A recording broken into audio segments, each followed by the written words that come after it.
Thumbs up? Yes? Okay. Yes. Too loud? Yes. Oh, I guess we do the quorum. Are you ready to start then? We'll start in a couple minutes. See,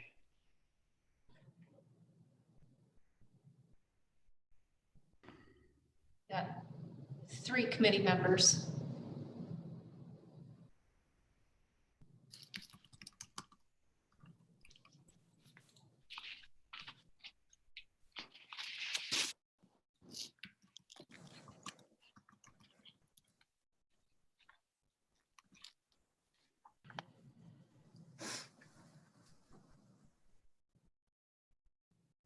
I think we're waiting for Mike Sigler and Anna.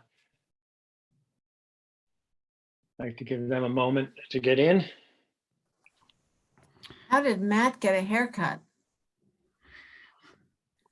While we're waiting, how's everybody doing? Matt, did you get your hair cut? Matt's wife gave him a haircut. I can't hear you. Are you muted? I'm not muted. Can you Yeah, hear I me? just unmuted them. Can you I hear can't me? seem to hear anybody. Oh. There's an explanation. I signed up to do the St. Baldrick's fundraiser, Settings. and that was canceled. The event was canceled. So I sent away for a razor, electric razor on Amazon, and had my wife do it. I couldn't, not getting audio from anybody else. I just heard electric razor and your wife did it. Yeah, You got the gist. yes, I'm. Let's see. Looks like we have 14 participants.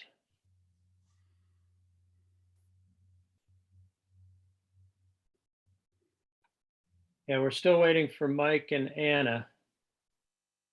Again, I'd like to give them just a minute.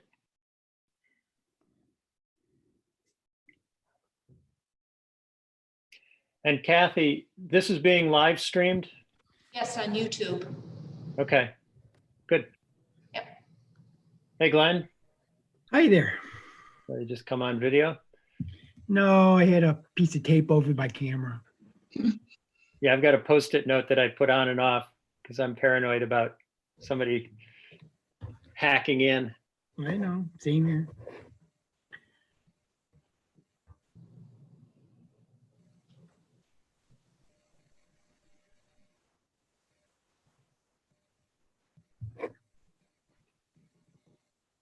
Brittany, I'm going to turn off your camera. Are you okay with that?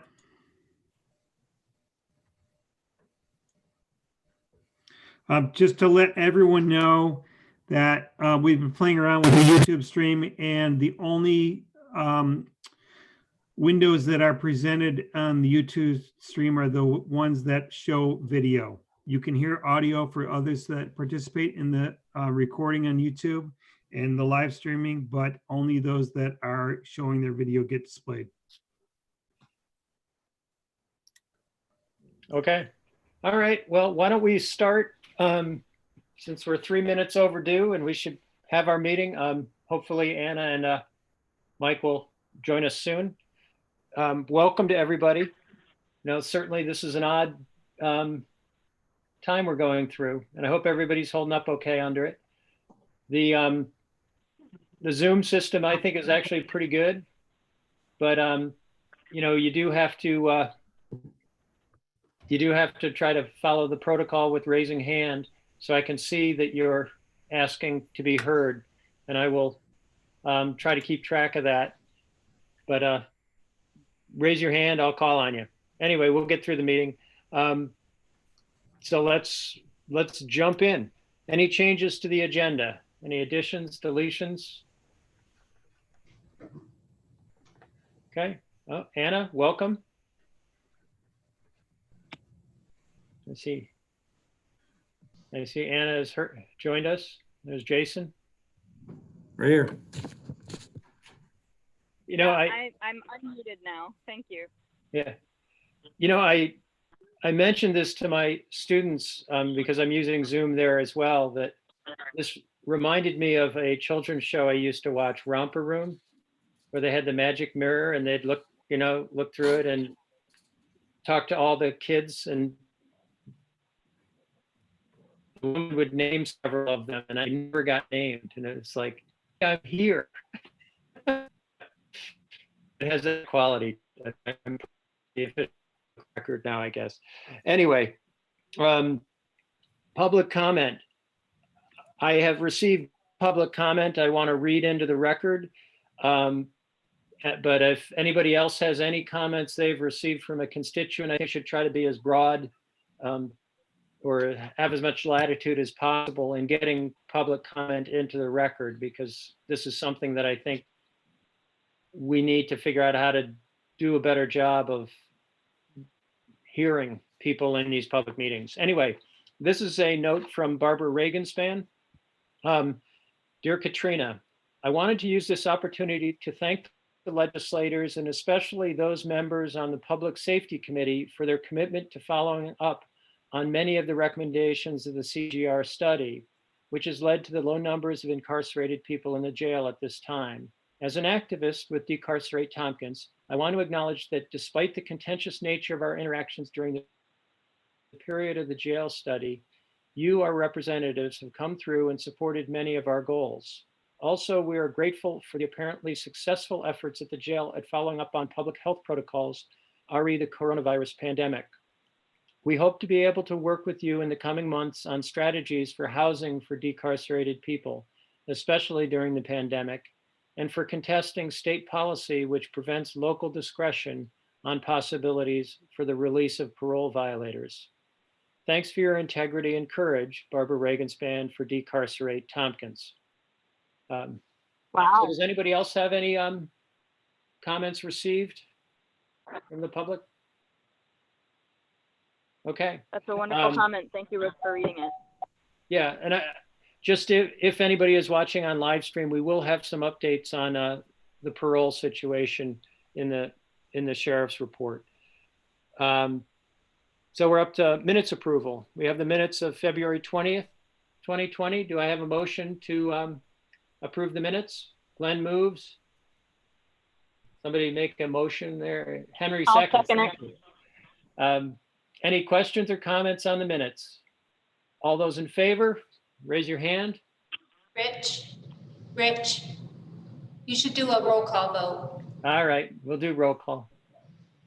At the IDA, we were raising our hand, but okay, we'll be more formal here. Let's see, Anna, Yes. Glenn, Yes. Henry, Yes. and I'm yes as well. Okay, so that's unanimous. We have some appointments next up on the agenda. And let's see. And if I'll read them off.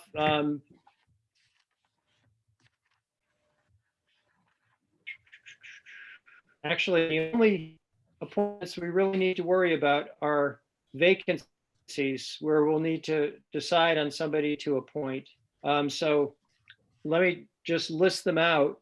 And if somebody is interested in taking on a responsibility, let me know. The first is Advisory Board on Indigent Representation. Henry is serving a term until December 31st, 2021. There's another vacancy for that same term. And then I am serving on the Stop DWI Advisory Board. That is, I believe, going to get combined. That was one of the projects for this year with the Traffic Safety Committee. Jason was working on that. I imagine he's got some other things on his plate. So that may not happen for a while. I think we just continue with the same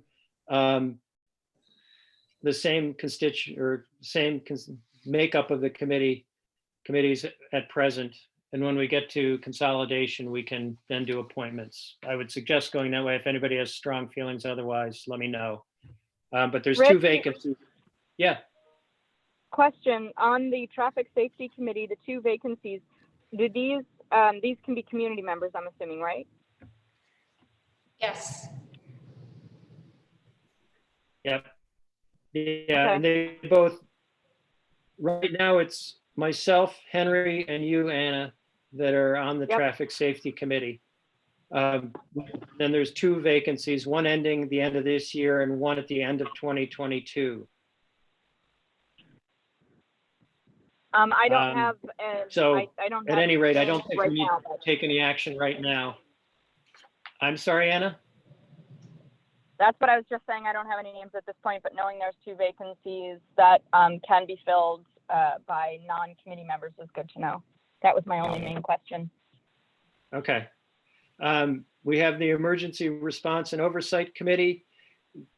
Henry has been serving on there, I believe in an informal capacity. Is that an appointed? Did we appoint you, Henry, or did you just take that on? I thought it was appointed.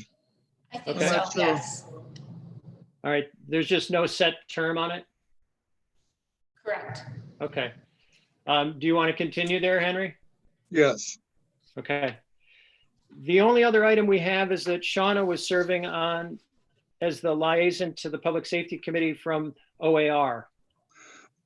And- Yeah, Henry? I took over for Shauna last year at some time.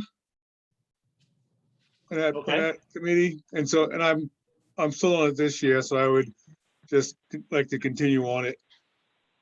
Okay. All right. All right. So really, the only one is the Advisory Board on Indigent Representation has a vacancy. And we should think about if there's somebody here who wants to serve on that in that capacity. I guess I'd ask Mike Sigler as well, since he's on the committee. So why don't we put that off until next month? And but if you have a burning desire to be there, please advise. So, okay. Moving on, we have the chair's report.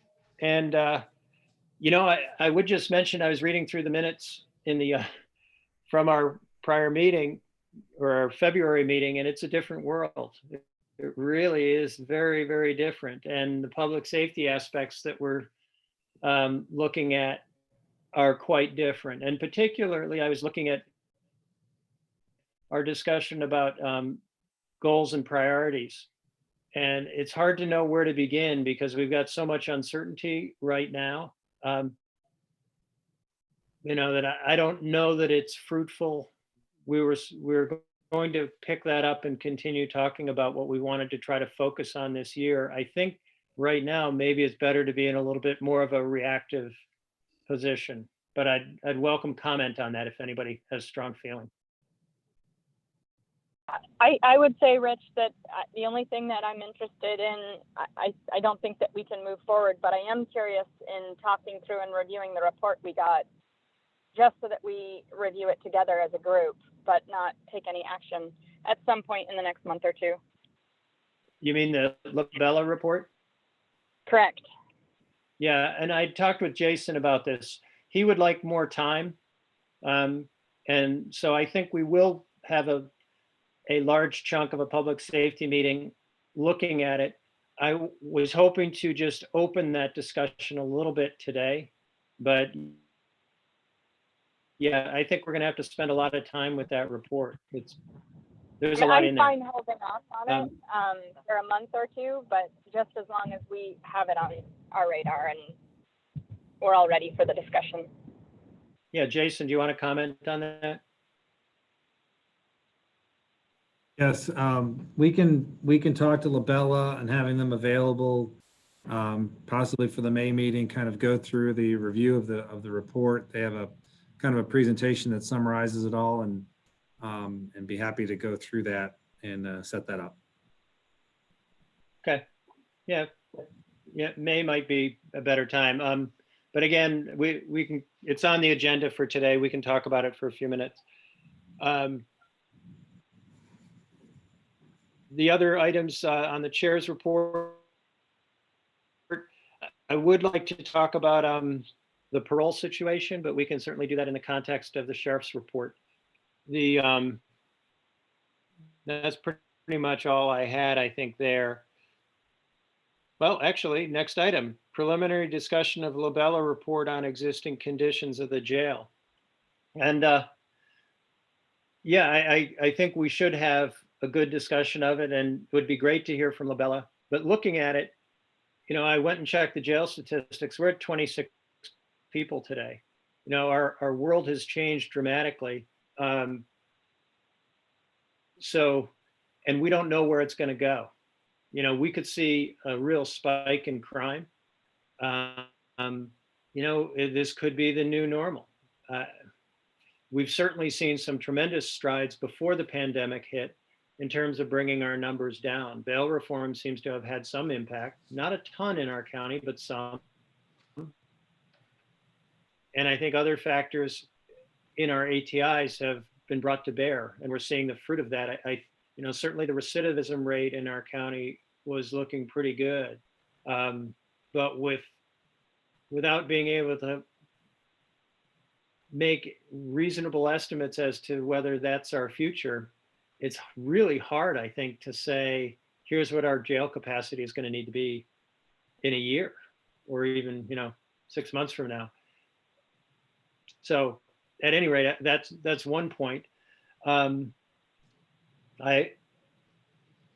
also got, an impression I drew from the Labella report is that Arel had done his prior existing conditions survey, and that's pretty much corroborated that there's real work to do at the jail in one way or another. We are going to have to make decisions about it, even with, all the uncertainty that we're facing. But I'll stop there, and I'd love to hear from others. Martha, you had your hand raised. Sure, but are there committee members to comment first? I just want to get in the line. You got your hand up. Okay, Got to raise your hand. all right. I wondered if, and maybe this is a question for the sheriff, and if we're seeing less incoming. I mean, because people aren't driving, because people aren't around. This is obviously a different world, as you said, Rich, for a bunch of reasons. And I wonder if it's not as, certainly our ATIs and all the measures we've taken have been really important. But maybe on the input side, is there less happening? And that may not, do we have any reason to think that would continue? Call volumes are down. And certainly the nature of the calls has changed quite a bit. If you look at the types of calls that are going into emergency response, there's a ton more property checks. And I was on the Cornell call this morning, and they had the Cornell police chief there, and he was saying pretty much the same thing, that there's a lot of open space, empty space, not a lot of people out, and they're doing more sort of looking around rather than interaction. I think there's also, and Sheriff, I'd love to get your comment on this as well, that I think there's a lot more discretion being exercised when there is interaction, whether to make an arrest or not. I'm guessing it as to that, but I'd love to hear. Yeah, absolutely. What you said as far as the numbers is absolutely correct. Could you turn your volume up a little bit? I may have to just talk louder. Is that better? Yeah. All right. What you said was correct as far as numbers. Our call activity is down slightly. We have taken a less proactive approach to policing. We're not out there being proactive looking for things. We're not making traffic stops unless it's something very crucial that has to be done right at that time. A lot of the calls that do come in, we try to handle them by the phone if we can. So basically, we are handling the calls that come into us and responding to them just like we always would, but that proactive component has really been minimized. And I think that probably definitely has made an impact on our jail numbers as well. Okay. All right. Let's see. Anybody else have their hand raised there? I'm not seeing anybody. Nobody wants to talk about the Labella study yet? Rich, I just had a question also about jail numbers. Yeah, we're going to have the sheriff's report. Do you have anything about the Labella study? No, not at this time. I want to have a more comprehensive study discussion altogether. I'm happy to do that next month. Okay. All right. Well, if that's all everybody wants to say, Sorry. let's move on to the sheriff's office. Hey, Rich, I have one question. I don't think I received the Labella study. Did you send that out or did someone else? I think it came to the committee members. It hasn't gone to all the legislators yet. Okay, gotcha. Thank you. Happy to get it to you. It's really dense. If you've read Orell's report on the jail, which you did, it basically says that, but in tremendously greater detail. It also has cost estimates at the end for various options that are really worth looking at to give you sort of scope of where the decisions could go. And that's, I didn't mention that, but that's certainly another area of uncertainty is, would we want to be taking on a fairly significant capital program right now?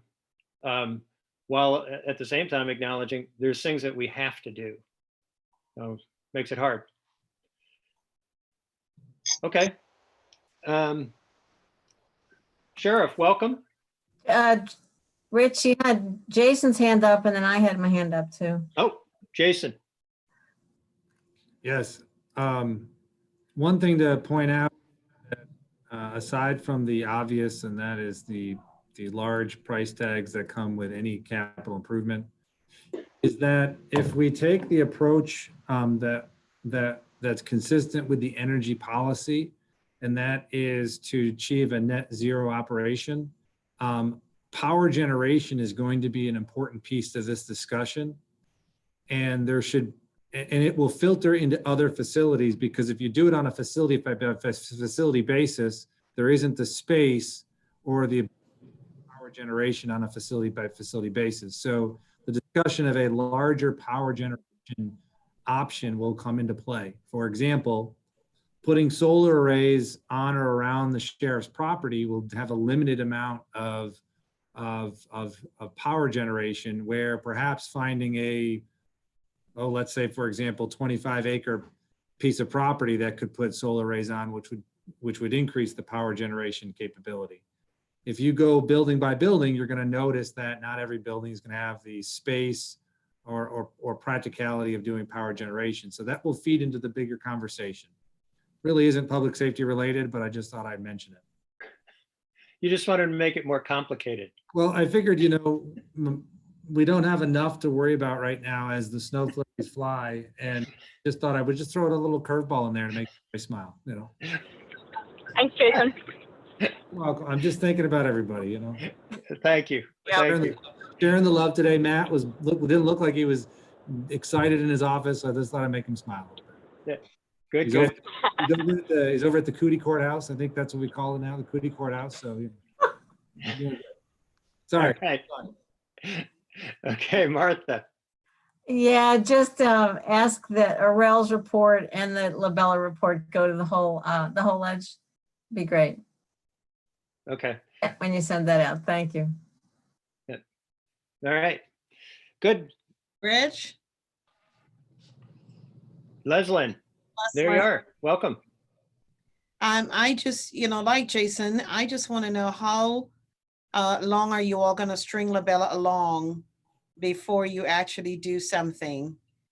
I have 8 Labella reports that are pretty sizable in my desk drawer for the last 20 years. So, Shawnee, if you'd like to see them, I'm sure it'll be the same thing all over again, only with more money. Stop stringing the people along and do something already. We are going to have to do something. That's the really hard thing. In the face of such upheaval and uncertainty, we know that the building is not really at its functional best, or even, functional.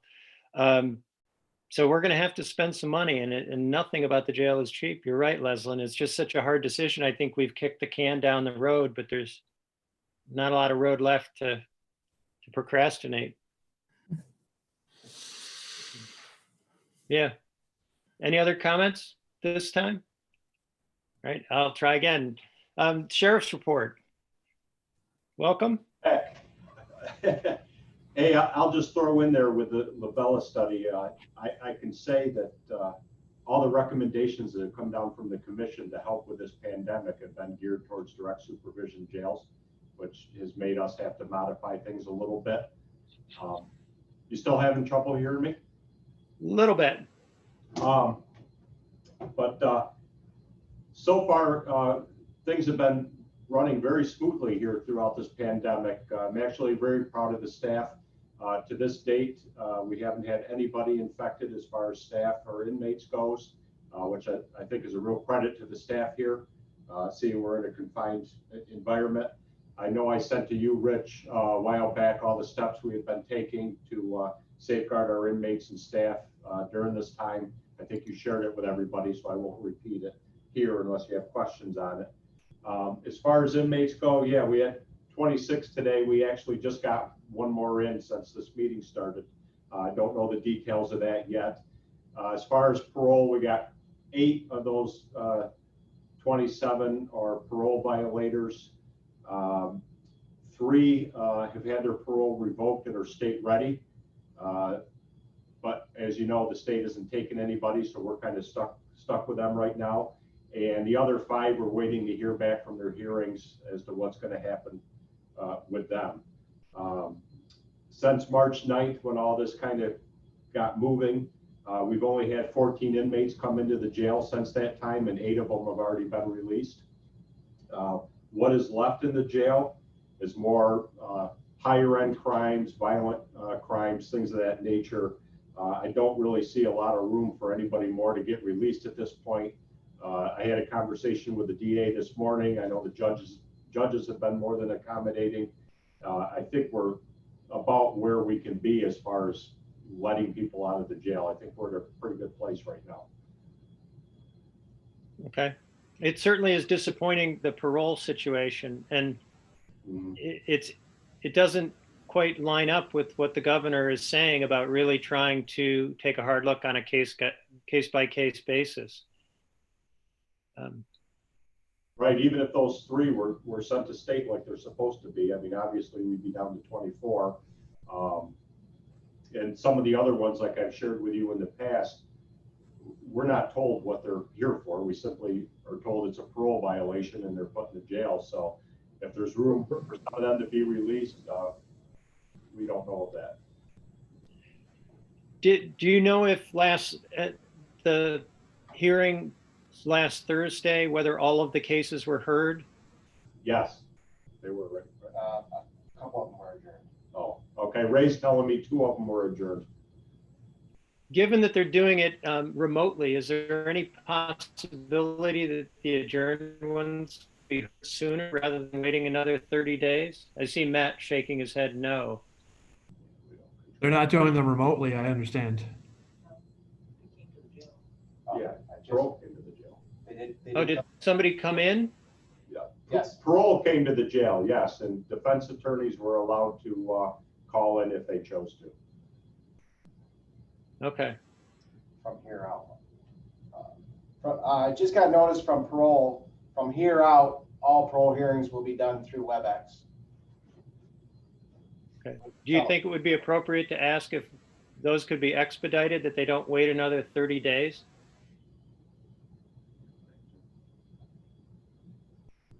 I've always told parole that we're here to assist the inmates with to get the hearings that they need. Even through the COVID crisis, we've been doing taking some actions to make sure that everything can happen for them, so they get the service they're supposed to. Okay, Henry? I don't know if we would be able to expedite those, but I would be willing to send an email or make a call for sure. So That'd no be great. no one's going to prison anyway? No, there's 3 that are state ready and they could go to prison now, but they're not taking people in during the crisis. So they're just leaving them here. So no matter what happens, people on parole are just going to stay in the jail. Yeah, good point. Yeah. Okay, Unless they're not sent to prison, they could be potentially released. okay. Yeah, it doesn't seem to be addressing the issue to just have them held locally rather than at a prison. They're making the problem our problem, is what they're. Yes. Okay.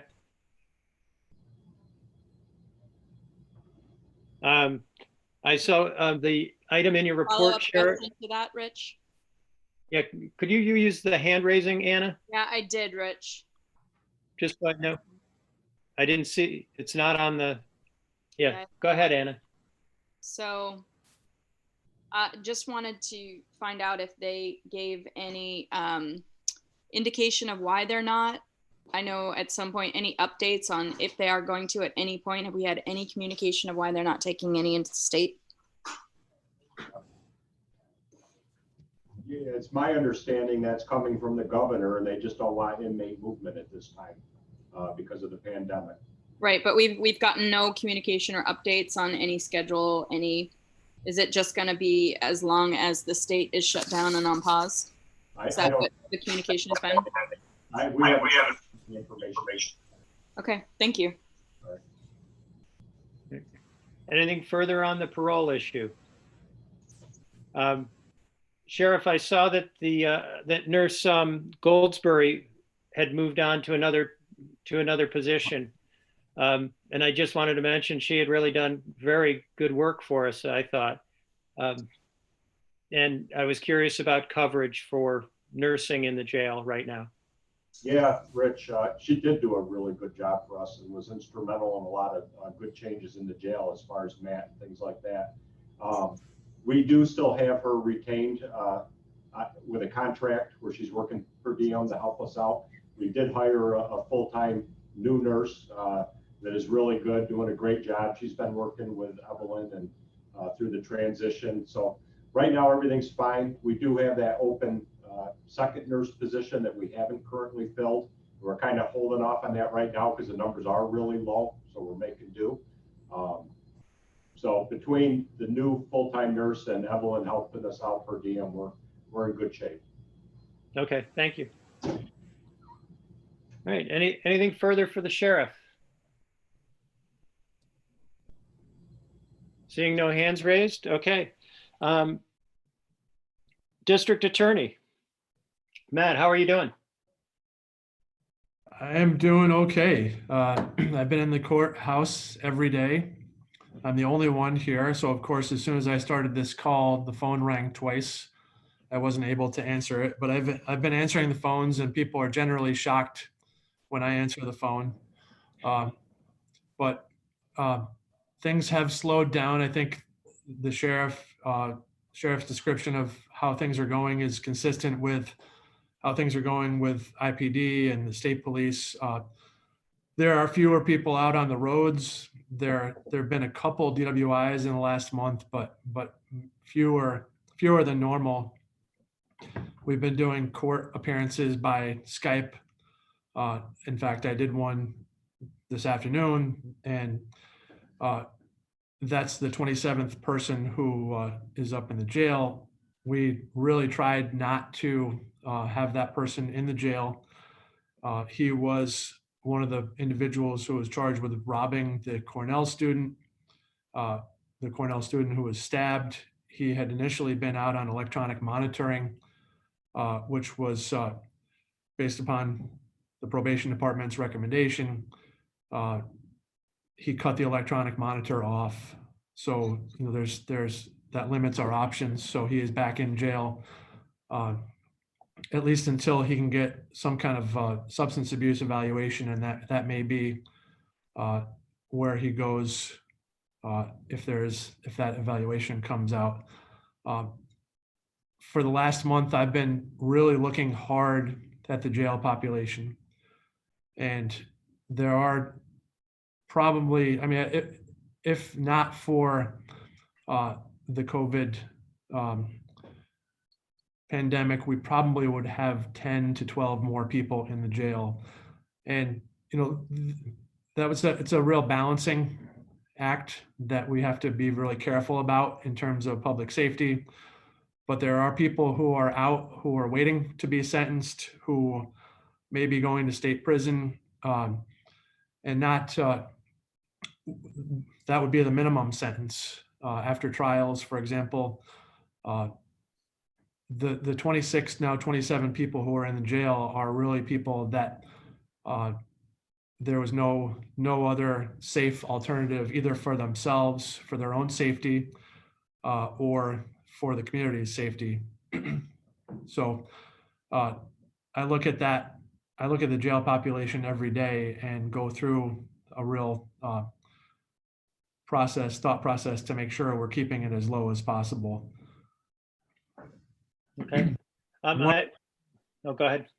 One of the parole violators who was on the K calendar, which means they've adjourned their hearing, is somebody who, once we get the drug tests back from the lab, will be facing charges for the 1 pound brick of heroin that was seized from during the investigation, which for context, half a pound of heroin is equivalent to a murder charge. So it's a lot of heroin, and it's someone who's been responsible for several overdoses and really dangerous part of the community. So that's some context for that particular parole violator. But aside from that, Rich, do you have a question? Well, yeah, just generally, I can see how you can do arraignments with Skype, and I would think you can make that work relatively well. Has there been any discussion on if you needed to have a jury trial? How would you do that? We're not going to have any trials during this pandemic.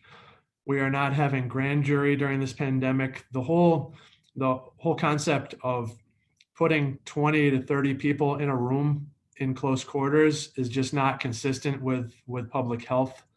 There are administrative orders from the administrative judge that are tolling the statutes of limitations, tolling speedy trial provisions, tolling our discovery timelines, and putting things on hold so that the only things that are happening in the courts are really essential activities, things that require arraignments, orders of protection, things that are critical, but otherwise everything is on hold.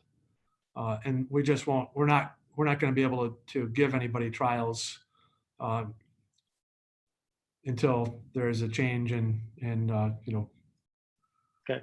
our world. Understandably, it just seems to raise the stakes for anybody who's being held awaiting trial. Right. That And they may be there waiting a are- very long time. The only person who is there waiting trial is that 27th person. And like I said, he is very likely going to go door to door to a treatment facility.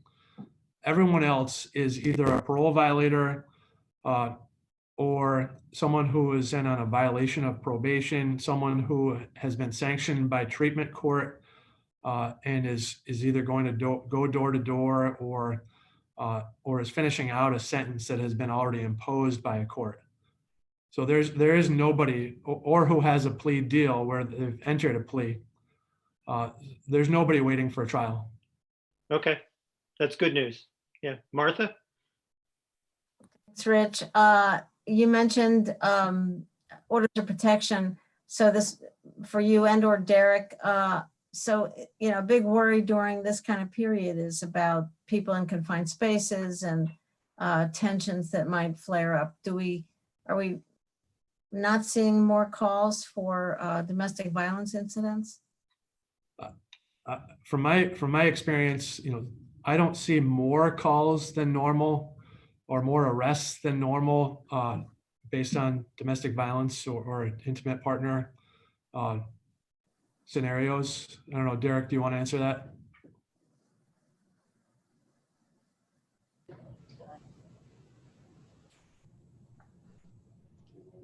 I guess he agrees. Oh, I'm sorry. Wasn't sure it was my time. Yeah, we were just talking amongst ourselves and didn't realize I was off mute. Yeah, we haven't really seen much of an uptick in domestic related calls, maybe at different times. There's more during the daytime than there used to be, because people are home together, but, and they're pretty minor calls. As far as violence being involved, I've seen no increase in that. Not yet. Okay, that's good. And are you in touch with the Advocacy Center, for example, if they, in case people are going directly there? Yeah, they just reached out actually to me 2 days ago. They were worried that wanted to make sure we still knew they were still open for business. They still had shelters that they could house people if need be for safety plans, and that was passed out to patrols to keep them in mind that they still are operational. Okay, well, We're still that's, having- We're still having the multidisciplinary team meetings every Thursday that are run by the Advocacy Center, but 3 of my attorneys go to those meetings via Zoom. well, knock on wood, that sounds good. Thank you. Okay. And Brian, that reflects what you're seeing with the call volume as well, right?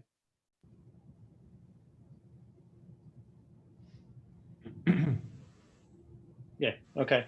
Anna? Yeah, to follow up on that, I'm trying to understand, I'm looking at the call volume, and I was going to ask Brian, the domestic disturbance is 87 compared to the 5-year average of 70. So that is a significant percentage increase. So I was curious, is that kind of increase over 1 month typical?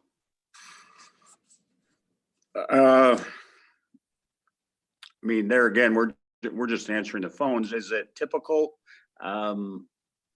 Not sure. As far as the pandemic goes, we were about, I don't know, half a month, 12 days, something like that, remaining in March. But I think as Derek said, there's more people at home. So they're likely to call. Usually when there's a domestic call, it's fairly substantial. And I think as he alluded to, it was now they're a bit more subdued, but people are at home and they're all around at home. So you might get a neighbor call saying, hey, the people next door are arguing during the day, where normally they wouldn't even be there to call for something like that. So 25% increase in call volume, you're saying. But that's just a partial month. I think if a better barometer might be after we compile the figures for this month, which will include the whole month, might get a little clearer picture.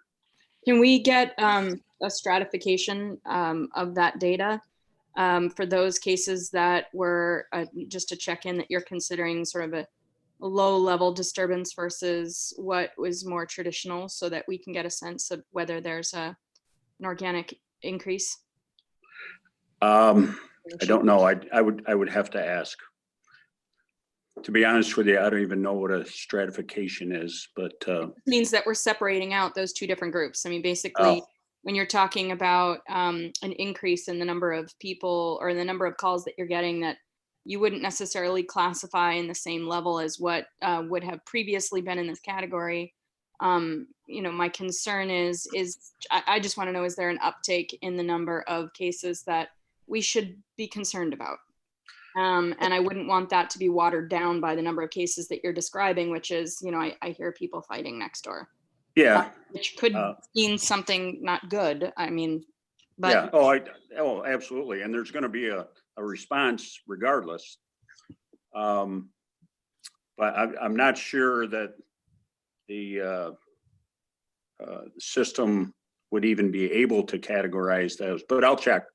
I will check. Okay. And certainly every case matters, or every call, matters, sure. But you're talking about 17 off of the average out of 10,000 calls. It's not the 10,000 calls, Rich, I'm interested in. It's the fact that the 5-year average is only 7. No, I understand that. And I know that everybody is watching this issue very carefully to see if there's a real trend developing with domestic violence. I just don't know that we can see that trend yet. off the limited data that we have, but we have to look at it. I agree with you. Henry. Yes. Matt, I want to ask you two questions. One about how your staff is doing with working remotely, I assume, and the workload. And also about your comments about the changes to bail reform by the legislature and the governor this year. Okay. So question number one, most of my staff is not coming into the office. They have access to our cases via Laserfiche and through the NIPD case management software.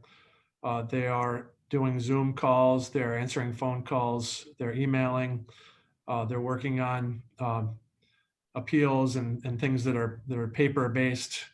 And some of them getting the phone calls from police that come at all hours of the night, which I'm grateful some of them take instead of me. So we're having weekly Zoom meetings of all the attorneys to check in and make sure everybody's got stuff to do and we're all on the same page. You know, this is not hopefully a long-term scenario. But you know, we're making it work. As far as the second question, there were some changes that came through in the budget. The highlights of those are that there are more qualifying offenses for bail. Some of the violent charges that we initially thought should have been eligible for bail are now eligible for bail. Charges where some vehicular crimes where someone has died is now eligible for bail. So the list of bail eligible charges is greater. There's also a little bit more flexibility as far as asking for bail when someone is out on recognizance on one charge and commits a new offense or is charged with a new offense. But ultimately, I don't think it's going to have a huge effect on our community, those changes. So that's probably, you know, it's not going to be earth-shattering for us. There are a couple of good developments with the discovery reform. Number one, we don't have to provide discovery for vehicle and traffic tickets until 15 days before trial, as opposed to 15 days after the arraignment. So that creates a lot more time for us and will enable us to do kind of basically go back to the way we used to do traffic tickets. So that's a big help.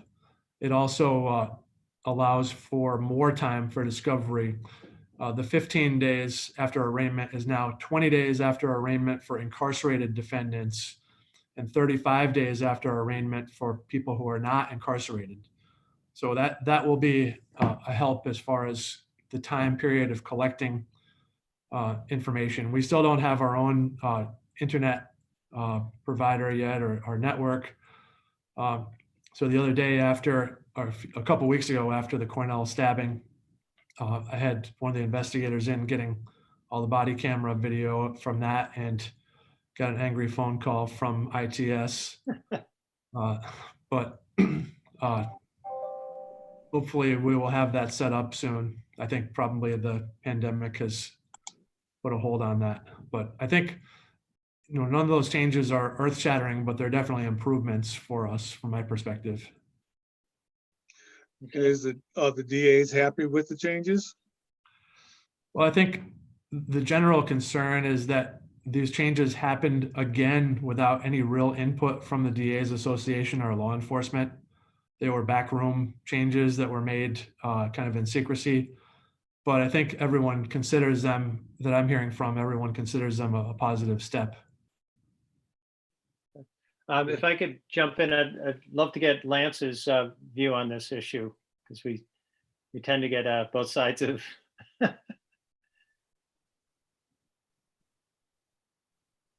Lance, are you there?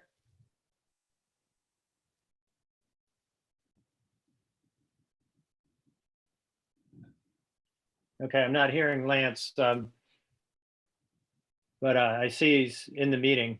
So if that works out, I guess we could get his views later on. Anything further for the district attorney? Right, seeing no hands raised. Department of Emergency Response. Brian? Yeah, thanks. Everyone has the CompStat report, and there's been a couple of questions related to that. I will say that overall, and again, we were only a partial month into this new world, so to speak. However, last month, the call volume was down 15%, and that's with some spikes in some areas, and Derek alluded to one obvious one, being property checks that went up.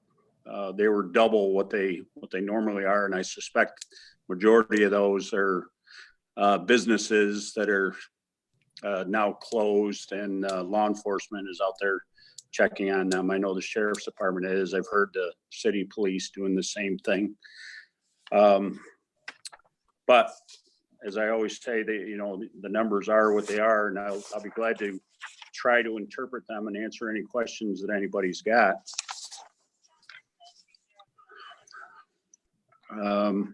Otherwise, and I do appreciate that people are asking about our individual departments. So for ours, obviously we have been hosting some folks here in the EOC since about March 14th, which is a little over a month ago. Our staff here has been both directly and indirectly supporting the EOC. As it stands right now, our Deputy Director, Jess Burfus, is assigned to the EOC pretty much full-time and is in charge of logistics for the operation. And the rest of the staff are assisting as needed. Our entire department was deemed essential employees for the coronavirus efforts, but we still had to consider changes in order to try to ensure sustained operations. Our dispatch staff have been moved to 12-hour shifts to limit the exposure from one another. They were very accommodating with that change in schedule. We've also had to alternate our technical staff between being present and working from home, because we have two of them. We cannot afford to lose both of them simultaneously, just due to the critical functions, such as maintaining radio towers, equipment within dispatch, Spellman, the RMS system, etc. We also do have a couple of staff members that are in the vulnerable population categories, and they are working from home. We, like everybody else, have discovered this new toy, Zoom. So we're still conducting staff meetings and project meetings regularly. Our capital project for this year for upgrading our microwave communication system is still on schedule, with planning and scheduling meetings that are ongoing. And the field work for that is set to begin within the next 2 to 3 weeks. Other than that, I'll take any questions or comments. I actually have a comment. Nobody else said anything, but Matt, kudos to your wife. I think she did a fabulous job on your hair. Okay, any questions for Brian? High and tight. Okay, anything? Brian, Yes. Rich, may I ask Brian a question? Yes, you may. Thank you. I'm just wondering, when are you going to evict the people who invaded your space? She's the one with the red beard. I'm not sure I have the power to do that. Actually, I actually have a serious question. Yes, go ahead. You said the dispatchers have moved to 12-hour shifts. Yes. And how is that working out for folks? Because I know we had some problems before now with shorter shifts. How is it working out with the longer shifts? Actually, quite well. I mean, they're not doing cartwheels over it, obviously, but they understand the reason for it. You know, we didn't devise this in a vacuum. We certainly entered into some discussions with them. They saw the logic behind it. We even checked with the union prior to, just to let them know what and why we were doing what we were doing, and they've been very good. And it's probably a good time to put a plug in for them. This week is National Telecommunicators Appreciation Week, I think is the title for it. So they have been very well fed and showered with gifts throughout the week. And so they're doing well. They really are. All right, thank you. Okay, Martha. Thanks. I hate to harp on the statistics question on domestic violence, but Brian, when you said that your overall call volume is down, I went back and looked at the numbers in the packet there, and if my math is right, your overall 911 calls are 8% down, but the domestic violence from February to March is 22% up. And I understand, like, it looks like the 5-year average, it always does go up, like 18% from February to March. Maybe it's too early to really to call something like that a trend, but I would hate to kind of take our eye off the ball on that. Oh, no, absolutely not. And there again, I don't know where you got the February, you have February's report? No, well, yeah, you got 2 months in the packet. Oh, okay. All right. I only printed off March. I'm sorry. Okay, I'm just looking at what's online. Yeah. So, Okay. all right. Anything further on that, Brian? Yes. Yep. We'll keep an eye on it for sure. Okay. And welcome to Mike Sigler. I understand you had some technical issues getting into the meeting. Sorry about that.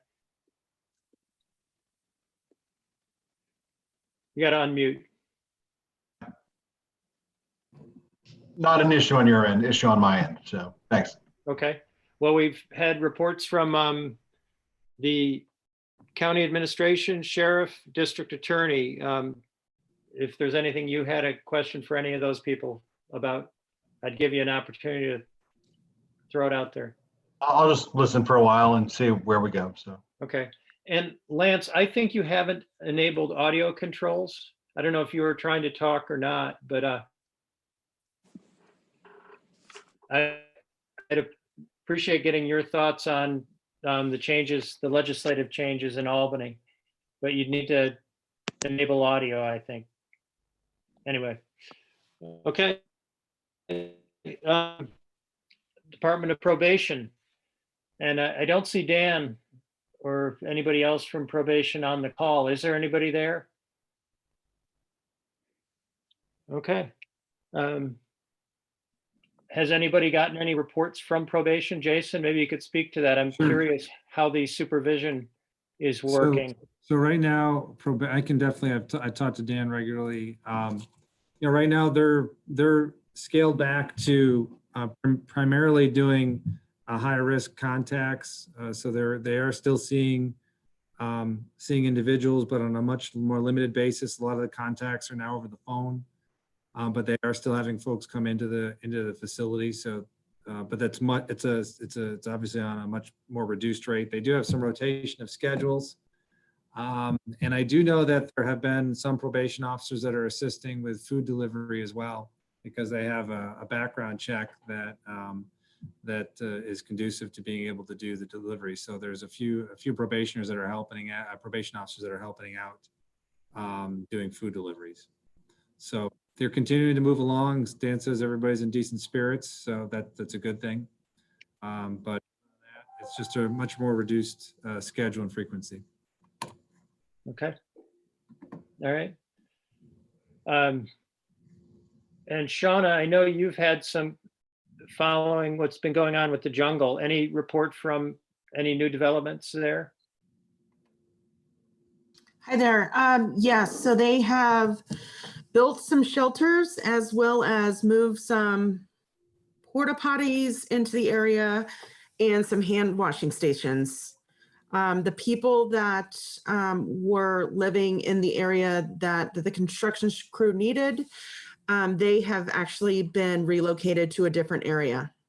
Right. And is that construction actually happening? I don't know. Okay. That's I a can- great question. I can answer that, Rich. Leslin? Yes, it is happening. There's been some clearing that's taken place. The construction crews they've basically taken possession. There's just one guy who was being difficult and didn't want to move as of yet. Well, I don't know what day it is anymore. As of Tuesday, I think we finally had him convinced to move. And the construction folks have, sort of taken possession of that area. So they are getting ready to bulldoze or grade or whatever that word is, things and keep moving. So it seems to be working out okay. One guy was hoping that the sheriff will come arrest him or the police, whichever. He said he wasn't moving, but the outreach workers and others worked with him and convinced him to move. Okay. The concern is where they're relocating now, and the probably encroachment on Burger King's property, et cetera, et cetera. Okay. Also, sorry, Rich, I have one more announcement. Code Blue did end yesterday. However, the requirements in order to receive sheltering through DSS, that has been reduced as far as some of the barriers that might have been in place before.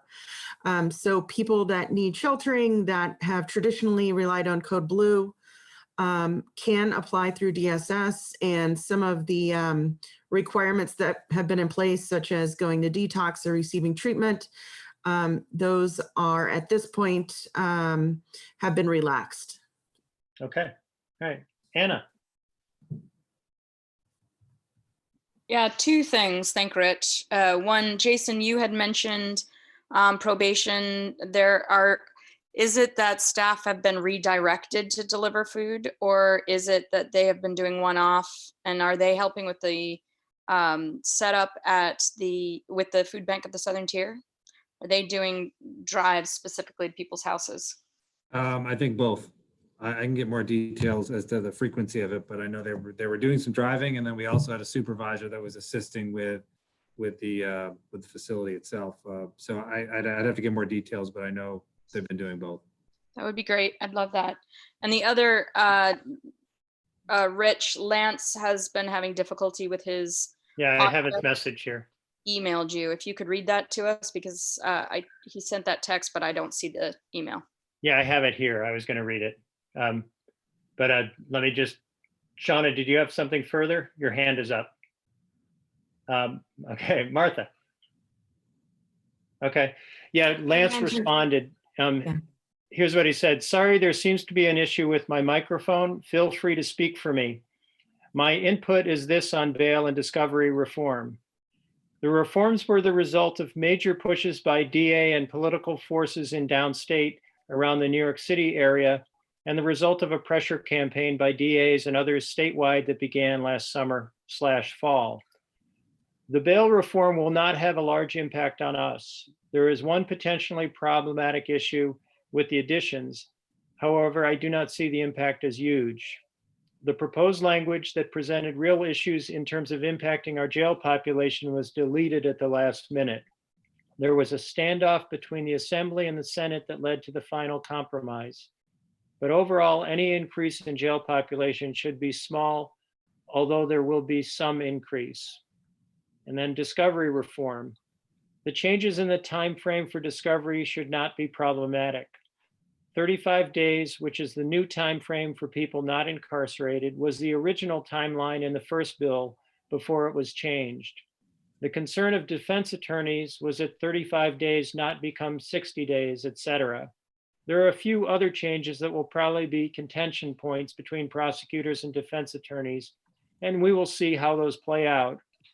But in the end, for both bail and discovery, the fundamental changes from the original reforms were kept in the new bills. Lance. So there's Lance's comment. Matt, did you have anything further in response to that? I don't think so. I mean, I think I don't disagree with what he said, although the major push from DAs wasn't from this county. Yeah. No, and I think it is interesting how severe the impacts have been in some other counties, and they were not as dramatic here because we had done a lot of preparation and independent action for years to get to where we are. So good. Yeah. All right. I see no hands raised, and I've run out of agenda items. We could try to find things to continue to talk about, but maybe we should adjourn the meeting. Anybody have any last comments, questions? Rich, Leslin? No? I thought I heard you, Leslin. Okay. Rich, Henry? isn't there a resolution that we have to Oh, pass you're on right. probation? Oh, you're right. Thank you, Henry. See, probation should make sure they appear.